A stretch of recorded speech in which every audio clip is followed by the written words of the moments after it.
Welcome to the channel. My name is Matthias. Today we're back with Deadpool. It's been a while with this character, and we're going to cover Gerry Duggan's run, and we're going to talk about Deadpool issues 41 to 44, where we have a pretty interesting story where Wade has to deal with Omega Red, one of my all-time favorite Wolverine villains.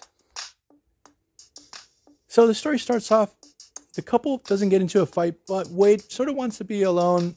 He wants to blow off some steam. He sort of wants to go on a old school merc job, and he's also dealing with this whole situation that he discovered that he was being used by this mad scientist called Dr. Butler, who had mind wiped him many times. And during that particular story arc, Wade discovers that he had a daughter. The thing is, Wade has a couple of vials of his tabula rasa formula, the one used to wipe his mind. And here we have a Wade not really knowing how to deal with everything that's going down with his life. Finds it to be overwhelming. He's not sure to take the formula and just restart himself again. But the thing is, he gets a call from Paste Pot Pete. He has a merc job for him. Both characters are flown out to some invented Marvel Middle East country. The thing is, they're commissioned by Roxxon. They have to protect their workers from attacks from the locals. It seems that this country is filthy rich with petroleum, but also it seems that Roxxon has found some pretty interesting things in some archaeological digs. But what happens when Deadpool arrives, he realizes that Roxxon is just being very, very heavy-handed with all the people in this country.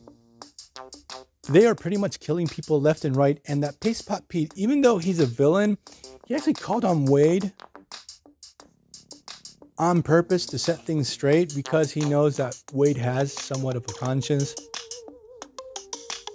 So what happens, obviously, we get this one-man war of Deadpool against Roxxon.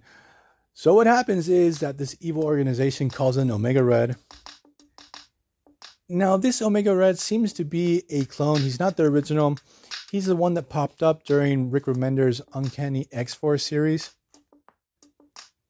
He had those two other Omega Red clones that had different types of powers. But the thing is, he's really hell-bent on killing Wade because he was mentally conditioned to think that Wade had killed all of his family. It was a very messed up and dark story arc. So when you see Omega Red in this story, he's not using his death spores, and the way he uses those extendable coils are different from the original Omega Red. So we get the first confrontation between both characters, and obviously Omega Red comes out on top. He just destroys Wade. And just to take vengeance on Deadpool because he had become this protector of this town, he instructs Roxxon forces to execute everyone in the village. Things get very dark very quickly in this story. Also, it's surprisingly gory, the stuff you see on these panels.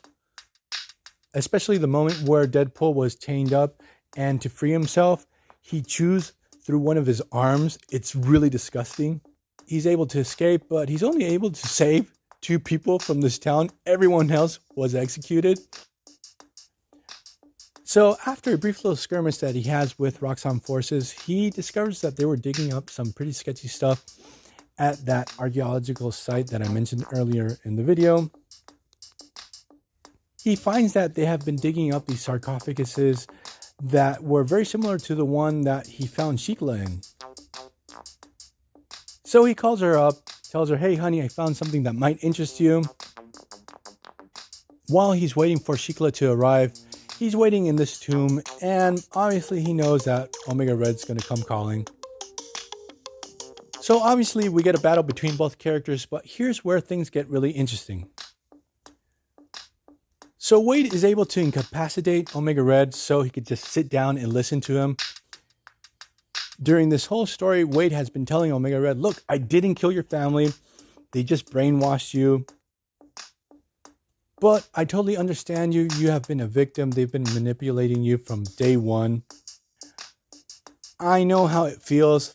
And it's really cool to see Deadpool trying to show some empathy. And he actually goes on to tell him, "Look, I was a lost cause till one day Wolverine came, took me under his wing. He had faith in me, and I became a superhero. Look at me now. And I'll do the same for you, Omega Red. Trust me.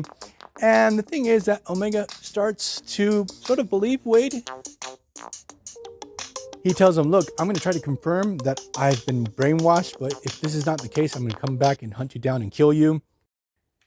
But he's totally willing to give Wade a chance when out of nowhere, Sheikla's fist comes right through his chest. The timing in the story, it's freaking hilarious because it subverts this very moving moment. But in a good way, especially the face that Omega Red has is like, holy shit, what just happened?